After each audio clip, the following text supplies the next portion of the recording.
Chicagoland area, and we are blessed with so many talented performers, directors, writers, and theater companies that are willing to bring in great productions. We're talking about the Summer Place Theater's production of Disney's Newsies.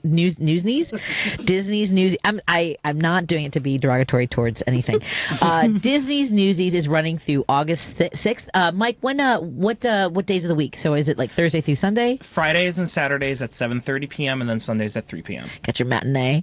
Actually, now this brings up one of my favorite things. I often do, in the past, I've done wrap parties for theater productions.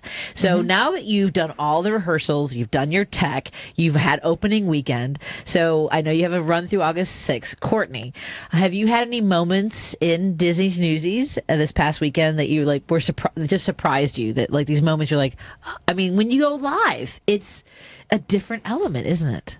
What surprised you for opening weekend? I think Disney's Newsies is already a very high energy show, and we've had a blast as a cast, I think. But having the audience there just elevated our performances times 100, and I didn't even realize that was possible. Like the energy that filled my body when I walked out and I just could feel the audience in the story with us was beautiful and wonderful, and I love theater. The energy is indescribable for anyone who's never been on stage and has thought about it. Because I mean, people love that being transported, as I mentioned, and now we're going back in time to the 1899 when these kids are like, you know what, we're going to take a stand here. By the way, just a side note, my dad was born in 1933, and he sold newspapers on street corners. Now, maybe my dad learned at an early age to be a con artist and maybe a grifter. So he would buy, like they had news boxes. He could buy. So he did the thing where he stole a stack of papers and he would also sell them. He was a cute kid. He would sell them for $1 instead of like 5 cents or whatever it was. Like, my family's struggling. Yeah, that was my dad during the Great Depression in the late 1930s. Salem, was there a moment in the production over opening weekend where you're like, I did not expect that kind of reaction to this? There are some moments where you're not sure how they're going to read to an audience. Like, you're having a lot of fun in the moment during rehearsals, but you're not sure how the audience is going to react to that. And I actually felt that way with scenes with John. He's so fun to act with, and some of those scenes with him, I go way over the top, and he matches my energy, and the two of us just, I feel like we play really well off of each other in that scene, and the audiences loved it. They were cracking up during our scenes, and I was so happy to get that reaction.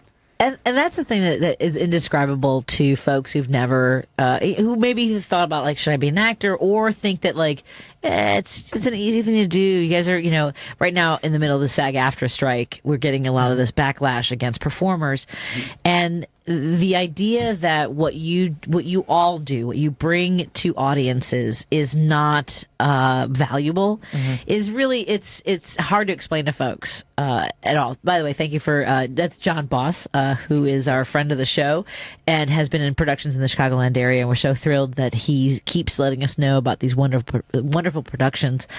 I love that. I mean, finding those moments that you work so hard at, you rehearse it over and over again, and what is it like trying to get folks to that emotional moment to dig, because you had to dig in something like this of Disney's Newsies. Absolutely. I'm sitting here going, do we need to keep saying Disney? But we'll keep saying Disney. Yes. It is incredibly hard, especially in a show like this. We have 30 actors on stage in this show, and it is incredibly hard when I'm at home at 11 at night trying to stage a number with enough quarters to fit 30 people and then to put it on the stage. I will say this much. I got incredibly lucky with this cast. They have jumped headlong into this material right away. A lot of them, we've got at least 3 people doing dream roles in this show. Yeah. And that helps dive into that material quicker when they already know it and they recognize the value and the importance of the work that they are doing. And this show would not be what it was if it wasn't for every one of those people on that stage. That's wonderful. I mean, and when you have 30 performers, folks, right now we're debating this with SAG-AFTRA. I mean, with our strike, they want to scan background actors, and people talk about, well, it's meaningless. They're not saying anything. There's no such thing as a small role. I remember telling my son this. He was when he was in grade school, they did Annie, and he kept being like the sort of background, one of the chorus and things like that. And he's gone on to continue studying theater. He's at the University of Chicago doing theater there. Like, it's all a part of the experience and learning and training and adding that energy to the production, isn't it? The ensemble makes the show. I've said that from day one. Any production I do when it's a large musical like this, the ensemble makes or breaks the show.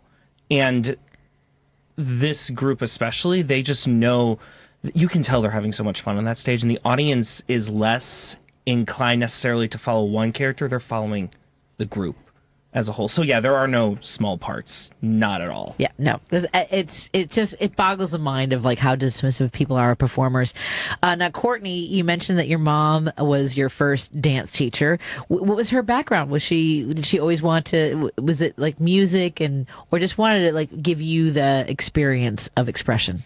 My mom was very involved in the performing arts growing up in the Philippines. She was on a team and they traveled and they would perform all over the world.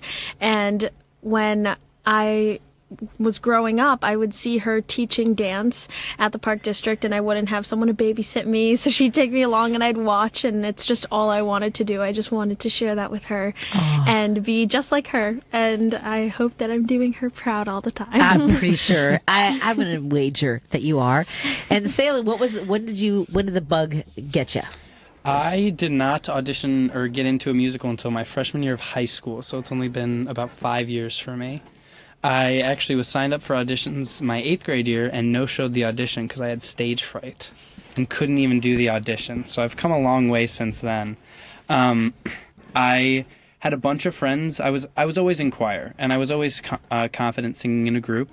And freshman year, I had a bunch of friends auditioning for the musical, and I didn't have anything to do after school, so I thought I might as well go for it. And I was the only freshman at my school that had a named role and had a solo, and I just loved it. I got to mic check with all the lead roles with all the seniors, and it just caught on from there. I couldn't get enough of it. I've been in the show ever since. That's so wonderful. I mean, I love that there are people who are drawn to it. It's not easy.